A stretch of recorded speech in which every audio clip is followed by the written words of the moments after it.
Oye, y hablando de acomodando lo espiritual a lo espiritual, si por ejemplo alguien te dice el tribunal de Cristo, ¿qué tú piensas con la mente natural? Tú piensas en un juez, en un fiscal, en un jurado, porque la mente es así. Entonces Pablo decía, porque todos compareceremos ante el tribunal de Cristo. ¿Verdad que decía así? Entonces porque Juan quería aparecer mejor que Pablo. Entonces Juan dice, el juicio del trono blanco. Porque ese es con la mente natural. Vamos a verlo bíblicamente. Segunda carta a los Corintios, capítulo 5, verso 10.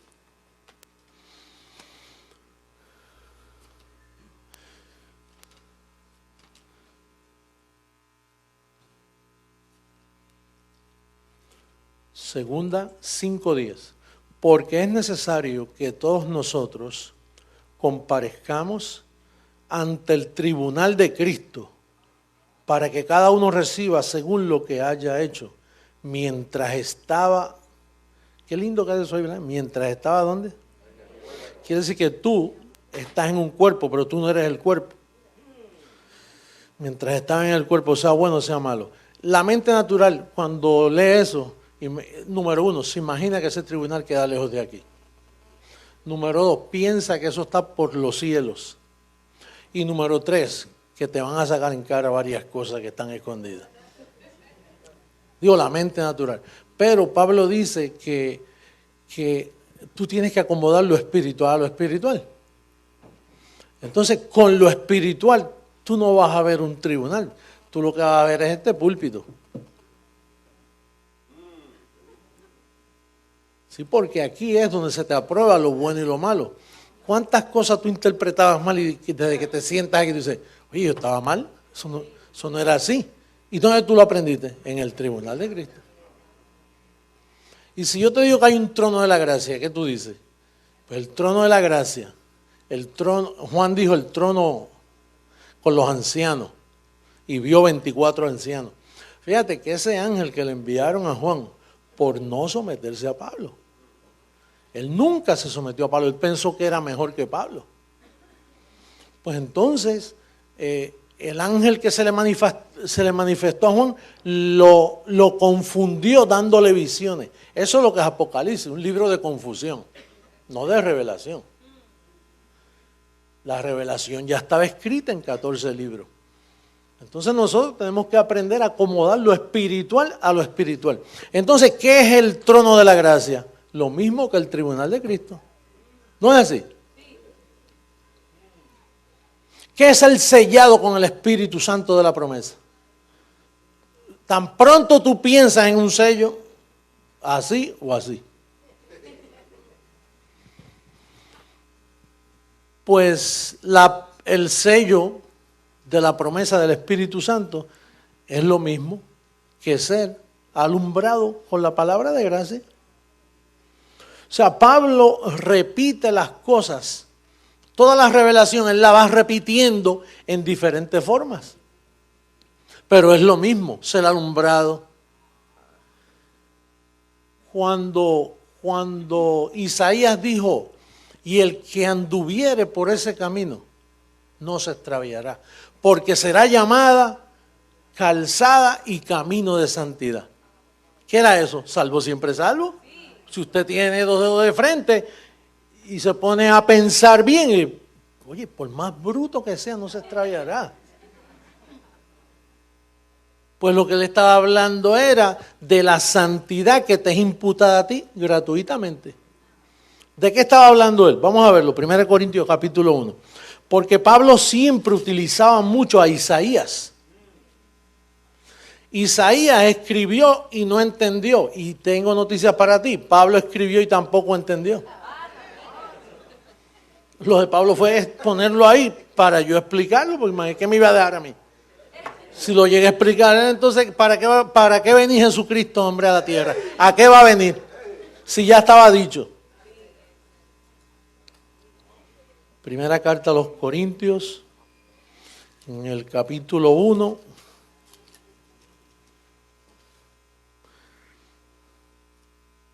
en el verso 30, ¿qué dice?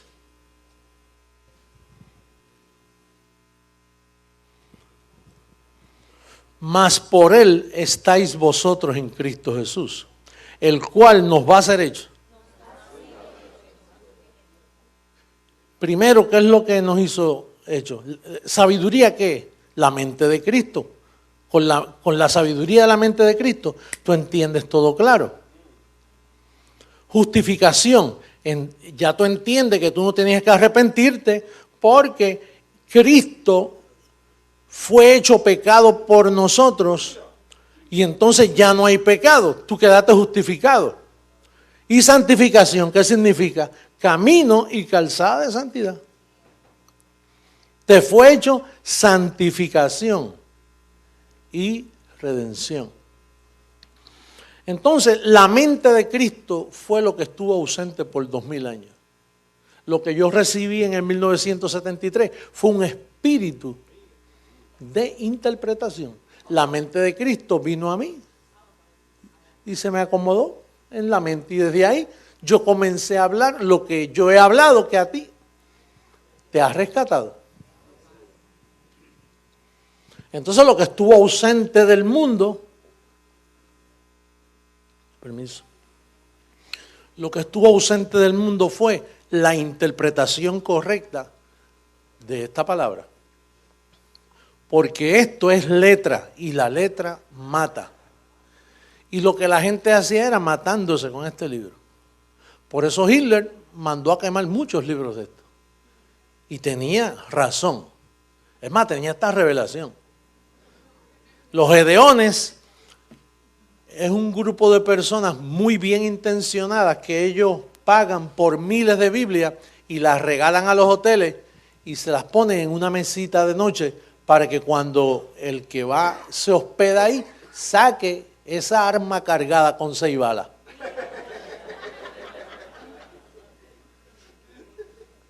Entonces la persona inocentemente ve la Biblia y la coge. Y como él no conoce, es más, él no sabe, porque él es un indocto. Un escriba docto mete las manos aquí en el tesoro y de ese tesoro hay cosas buenas y cosas malas. Y como usted es un escriba docto, usted viene, saca lo bueno. Pero el pobrecito lo que tiene son problemas en su cabeza, va al hotel y saca la pistola. Y mete la mano en el cofre. Y entonces en vez de sacar lo bueno, lo primero es que saca lo malo. Porque lo malo en este caso tiene 39 libros. Y al tener 39 libros, se va al Viejo Testamento. Y él metió la mano y dice, déjame leer aquí. Y Jehová castigó al pueblo con lepra.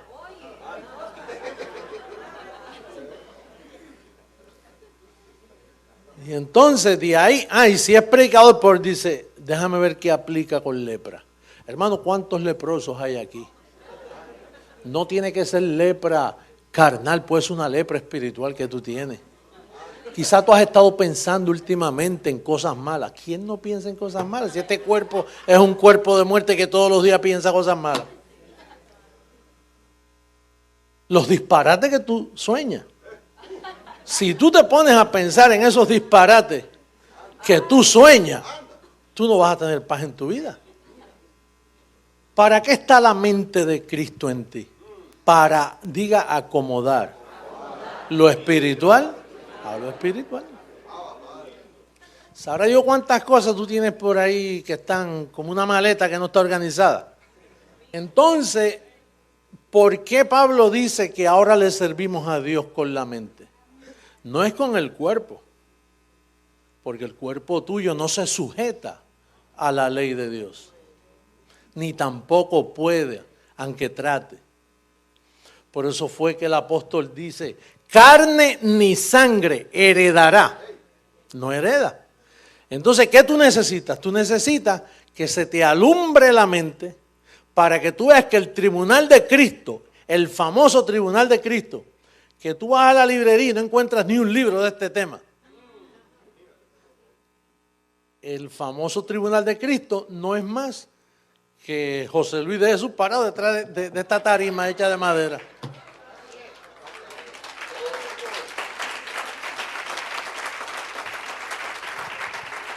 Porque a Dios no le interesa una tribuna, a Dios lo que le interesa es tu mente.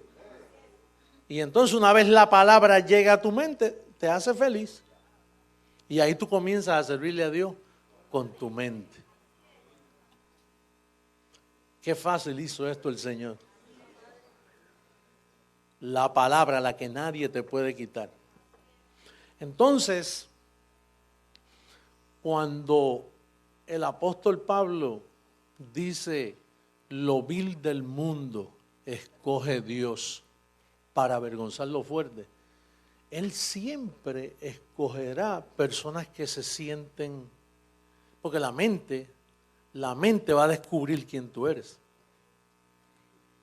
La mente te va a revelar quién tú eres y te va a decir, mira, tú no eres bueno, en ti no mora el bien. Ahora, que vas a comparecer para responder por lo bueno o por lo malo, claro, tienes que comparecer.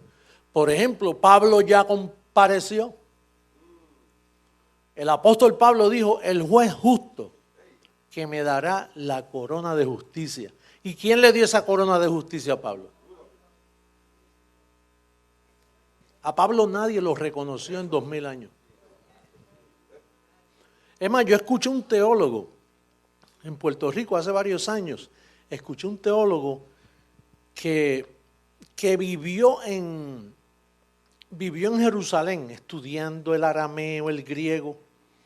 Y él concluyó en una conferencia que dio en Puerto Rico, concluyó que Pablo lo tildaban de loco. Y muchos han dicho lo mismo, Pablo se contradecía. Pero ¿quién era el primero que hablaba así de Pablo? Los 11 apóstoles. Los 11 apóstoles nunca estuvieron de acuerdo con Pablo. Se alegraron de la conversión de Pablo. Dice, mira, el que nos perseguía, dice que tuvo un encuentro. El problema es que él no llegaba donde Pedro ni donde los ancianos. Dice, oye, pero ¿por qué no pasa por acá? Se fue para Arabia. ¿Y qué él hace en Arabia? Dice, está encerrado en un monte por allá. ¿Y en qué monte está? Pues donde le dieron las tablas de la ley a Moisés. Él está allí. ¿Y qué? ¿Que él se cree que es otro Moisés? Y allí se les revelaba a Dios y él escribía estas cosas. Y cuando las escribía, que los apóstoles se enteraban, 3 años después subió a Jerusalén para ver a Pedro. Pero en 3 años ya tú tienes mucha revelación. Ya Pablo venía cargado de dinamita. Y cuando vio a Pedro, que se reunió con él 15 días, Gálatas 1:18, dice que él se reunió 15 días con él. En esos 15 días, vamos a verlo porque yo veo caras ahí que me... Gálatas 1, ¿dónde está? Míralo ahí. Después, pasado 3 años, subí a dónde. ¿Y por qué espero 3 años? Hágase pregunta, use la mente de Cristo, ayúdeme. Mire, oye, ¿por qué esperó 3 años para subir a Jerusalén? ¿Para ver a quién? ¿Y por qué a Pedro? Él todavía no estaba de condenar ahí. Ahí Pedro hasta ahora estaba bien. Pero ¿por qué tuvo que esperar 3 años? Dime una cosa, si tú tienes un encuentro con Dios y en ese encuentro tú te vas a Jerusalén y de momento tú ves una sinagoga judía y preguntas por Dios, yo quiero saber de Dios, ¿qué te van a hacer en esa sinagoga? Te van a judaizar, porque ellos interpretan a Dios a través del judaísmo. Y si tú te metes aquí en la calle 8 de Miami y encuentras una iglesia que dice Camino de Santidad, o Iglesia La Nueva Jerusalén, la luz del mundo, y tú has tenido un encuentro con Dios que tú dices, me pasó algo tremendo, y de momento tú buscas una iglesia y te metes ahí, ¿qué religión te van a meter en esa iglesia? Pentecostalismo. Y si te vas para Atlanta, Georgia, y de momento tienes una experiencia en el hotel y hábleme de Dios, se aparece un bautista del sur. Y si tú estás en Utah y tienes una experiencia con Dios, y de momento tú ves un edificio bien grande así, y te metes allí, ¿qué tú vas a hacer? Un mormón. Y si estás en Brooklyn, Nueva York, entonces te haces un testigo de Jehová.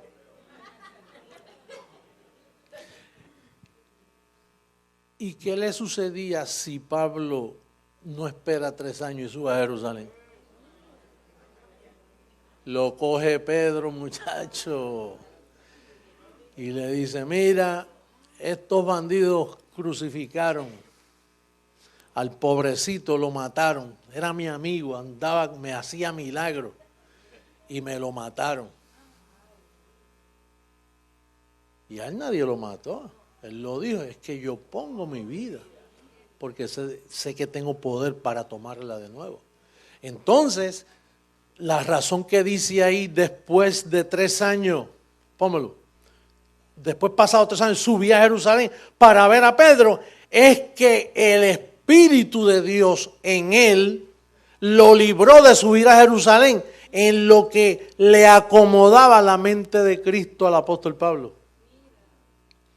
Entonces, cuando ya fue a ver a Pedro, y mira quién más estaba allí, y permanecí con él 15 días, pero no vi a ningún otro de los apóstoles, sino ¿a quién? Ese es Santiago, el que escribe, ya veis hermano que no es solo por fe, sino también por obras. Entonces, él vio a esos 2 fenómenos, esos 2 apóstatas. ¿Y quién estaba hablando allí, Pedro o Pablo? Pablo.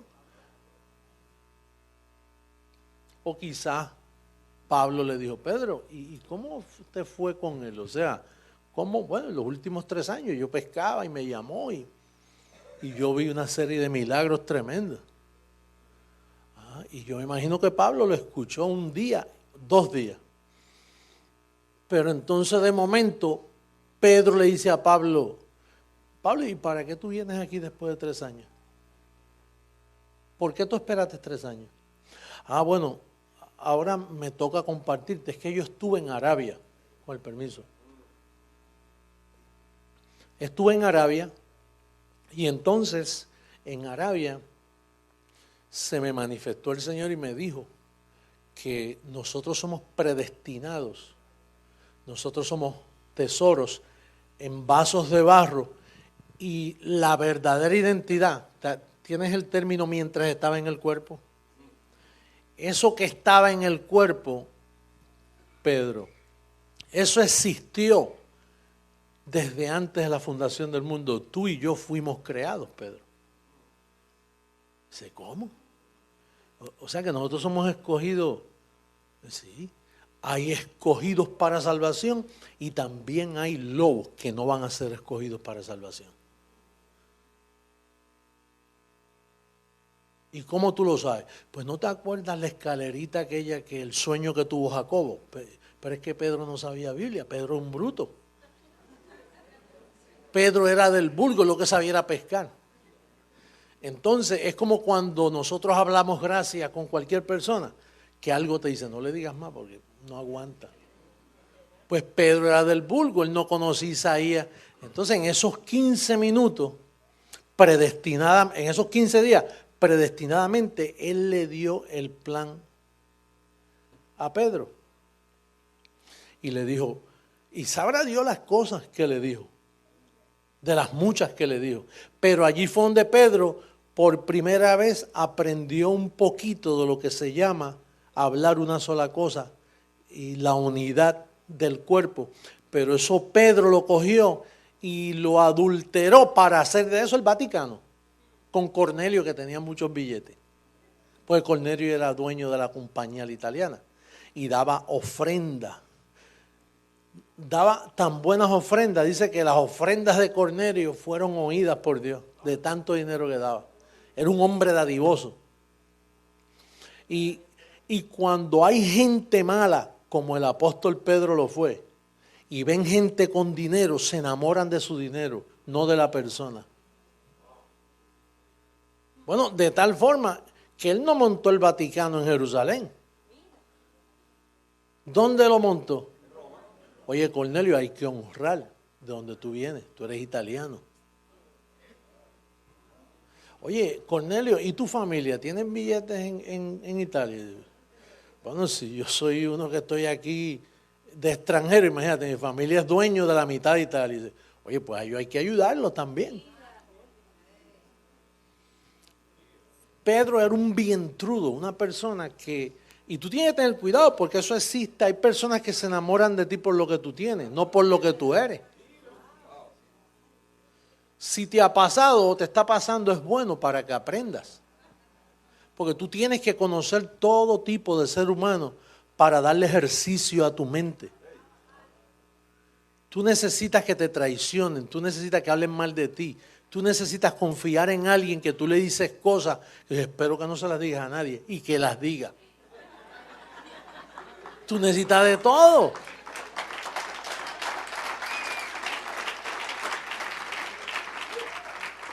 Tú necesitas que el ser humano te decepcione, que te hiera. Tú no has tenido ese privilegio de tener personas así.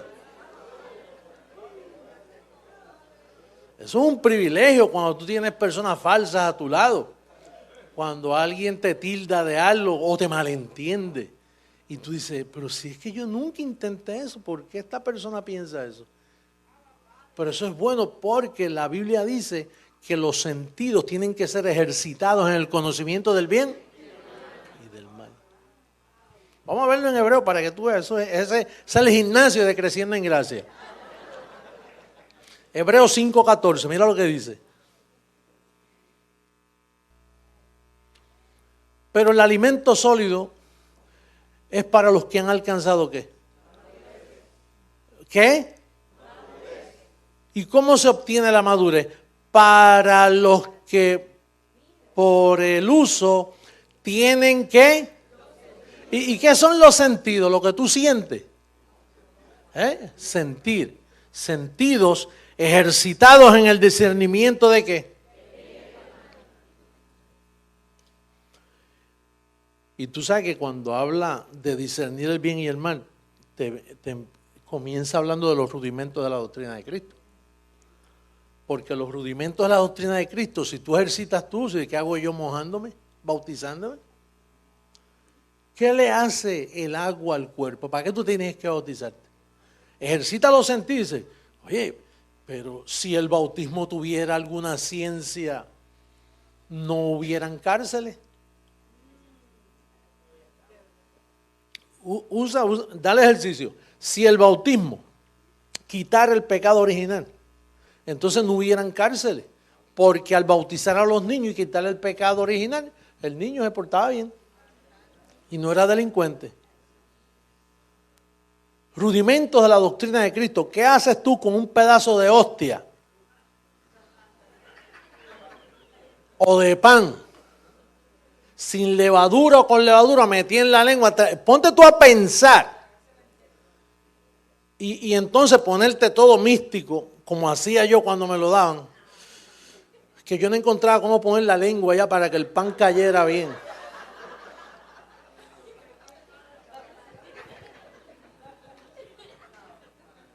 Y entonces cuando me daban el jugo de uva y la sangre del pan, uy.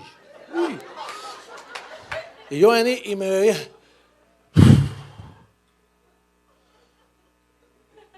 Imagínate. Y entonces venía un líder y te decía, mira, el que come y bebe indignamente este pan y esta copa será culpable. Imagínate, para tú tomar eso. Entonces tú te imaginas que los que están sirviendo califican. Porque alguien tiene que decir, mire, investíguese bien si usted es digno de pasar aquí al frente. Y ese malvado que está diciendo eso, él mismo acaba de darle una bofetada a un hijo, mandó, yo no sé para dónde a la esposa por la noche en la pelea que tuvo. ¿Sabrá Dios lo que él hizo? Pero como él es el pastor, él tiene que decirte por obligación eso. Porque si fuera así, en los momentos que se toma eso, el pastor a veces, ¿por qué no vino el pastor a tomarlo? Dice, tuvo una pelea con la esposa, falló, pecó. Entonces, cuando tú le das ejercicio a los sentidos, tú dices, eso es una bobería si ya la Pascua fue sacrificada por mí. Además, cuando tú piensas en eso, tú dices, pero si eso era una cena, lo que ellos tenían era una cena. Por eso es que Pablo dice, mire, esperen por los demás que lleguen, no coman muy adelantado, espere que lleguen, porque era una cena donde había que comerse toda esa Pascua, todo el cordero. Lo que pasa es que el catolicismo cogió y se inventó la hostia esa de coger un pancito para hacerlo rápido. Y entonces los protestantes, que la gente piensa que Martín Lutero trajo alguna reforma. Él no trajo nada. Martín Lutero lo que hizo fue cambiarle el collar al mismo perro. Y 95 tesis, mentira. Fue una sola tesis, que el justo vivirá por la fe. Porque si usted lee las 95 se repite. La reforma la hemos traído nosotros al mundo. Esta es la verdadera reforma. Martín Lutero no reformó nada. Métase una iglesia luterana para que usted vea que el olor es a muerte, a rudimento. No ha habido ninguna reforma.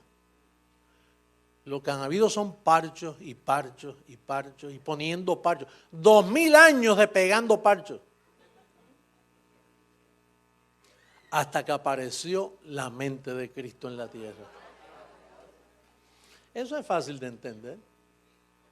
Usted quiere jugar si yo soy Jesucristo, hombre. Eso, mire, eso es un pellizco de ñoco. Eso es sencillo. Simplemente escuche lo que yo enseño y usted dice, espérate, aquí tiene que pasar algo. O es o no es. Entonces la mente de Cristo está para usted entender las cosas espirituales y que nadie lo engañe. Para que usted juzgue los pensamientos, los sentidos. Cuando le viene un sentido sobre usted, tiene que usar la mente de Cristo, no la mente natural. Porque la mente natural suya jamás se va a poner de acuerdo con la interpretación correcta. Ahora, ¿cuántas mentes de Cristo hay? ¿Una? No pueden haber dos. Entonces, esa gente que están predicando gracia por ahí, ¿por qué no se ponen de acuerdo conmigo? Diciendo, soy yo el que tengo la mente de Cristo. Y entonces yo por acá diciendo que tengo la mente de Cristo. Es como la señora que yo tuve que decirle, mire, Jesucristo ya llegó y dice, sí, pero no es usted. Y yo dije, pues está bien, pues no soy yo. Pues búscalo en su iglesia, porque debe estar en su iglesia entonces. Dice, bueno, yo sé que no es usted. Dice, pues no, pero búscalo porque ya llegó. Ya van 2000 años y 6 años que todos los teólogos saben que tiene que estar pasando algo porque todo le falló. Ya ni hablan de la venida del Señor. Porque no, ya no me atrevo a hablar porque hemos puesto tanta fecha. Usted sabe la gente que se suicidaron en el año 2000. La gente que vendió sus propiedades y se fue a Jerusalén para esperarlo allí. Y estaba en Miami predicando y ellos metidos allá en el 2000.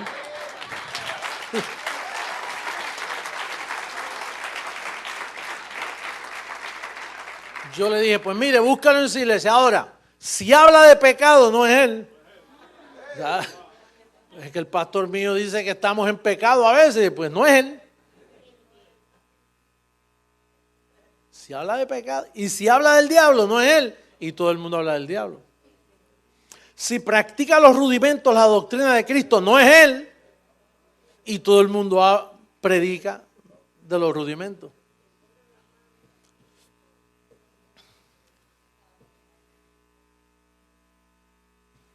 Acomodando lo espiritual a lo espiritual. Usted tiene que acomodar las cosas correctamente para que le vaya bien, para que prospere, para que ande en sanidad. Si usted le da ejercicio a su mente, mire, la mente tiene unos potenciales dormidos que en la transformación van a reventar. Todos esos nudos se van a desatar. ¿Usted sabe lo que es un nudo? Un nudo en el cordón del zapato de un hombre. Cuando lleva mucho tiempo amarrado, ¿sabes lo difícil? La uña que hay que... Bueno, hay nudos que yo hago, que como yo por no desatarlo en ese momento, bueno, lo hago la otra semana y pasa 6 meses y después tengo un clavo y empezar así. Pues en su mente está el nudo que hace orilla. Y en esa mente suya hay unos potenciales de sanidad. Mire, cuando a mí me vienen mentiras a este cuerpo, yo comienzo a investigar mi mente. Ahí tú no puedes, Señor, sáname. No, cuidado con cometer ese error así, no. Porque el que te vas a sanar eres tú mismo. Por eso es que la gente ora por las comunidades y por la pobreza y ellos creen que Dios está oyéndolo. Hay muchas leyes que se han violado, por eso el mundo está como está. Si a Pablo no le llegan a tapar la boca los individuos, estos 11 apóstoles, ellos le taparon la boca a Pablo, ellos escondieron. Mire, no hubiera pobreza, número uno, porque Pablo explicaba lo que era la prosperidad. Pablo explicaba que no había que imponer manos porque el Espíritu de Jesucristo y tu Espíritu se han unido y tú eres uno con Él. Entonces, ¿para qué orar por ti? No hubieran campañas evangelísticas tampoco. Ay, eso es bueno, apóstol, esas campañas no son buenas nada. Si yo fuera gobernador secular, yo se las prohibía todas. Porque eso lo que hace es tergiversando el Evangelio de Jesucristo. Porque en esas campañas o te ponen las manos, y Pablo dice que no debes hacerlo porque tú tienes la habilidad de confesar la vida de Jesús en ti. O te dicen cuántos quieren conocer al Señor. Y Pablo dijo, ninguno dirá conoce al Señor. Ninguno dirá, ¿conoce usted al Señor? Porque los elegidos ya conocemos al Señor.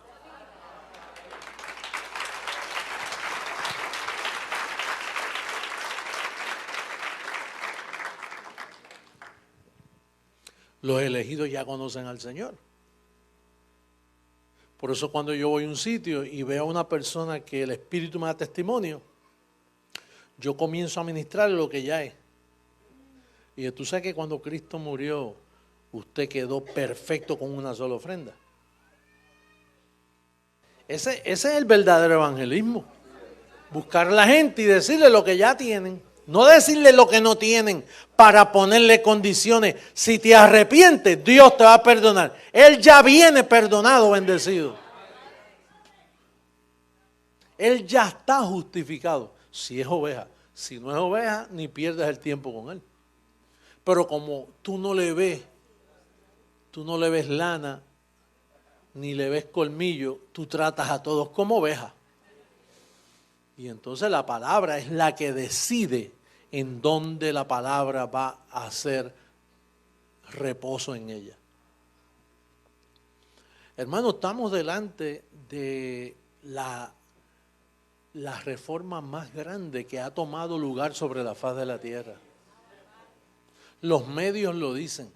Ellos desconocen lo que yo le hablo. Periodistas, personas entendidas, cuando yo le hablo, ellos desconocen. Nunca hemos oído eso. No hemos oído eso. Pero está escrito. Está escrito, pero nunca lo habíamos oído. Sí, porque es que la fe no viene por el leer. Por eso yo no estoy diciendo nada nuevo que no está escrito. Apóstol, ¿pero por qué nadie lo averiguó? Porque la mente de Cristo no estaba. Y la fe es por el oír de la mente de Cristo. oyendo la mente de Cristo, esto es espíritu. Pero si la mente de Cristo no está activada, esto es letra y mata. Como estabas tú estabas muerto. Ayunando, muerto. Orando, muerto. Arrodillado, muerto. Huérfano. Hasta que la palabra de fe, esta es la palabra de fe que predicamos. Cuando tú escuchaste esa palabra, inmediatamente el don que ya estaba en ti, alambrado desde antes de la fundación del mundo, inmediatamente hizo contacto y escuchaste que tenías tono. Estoy hablando con el cielo.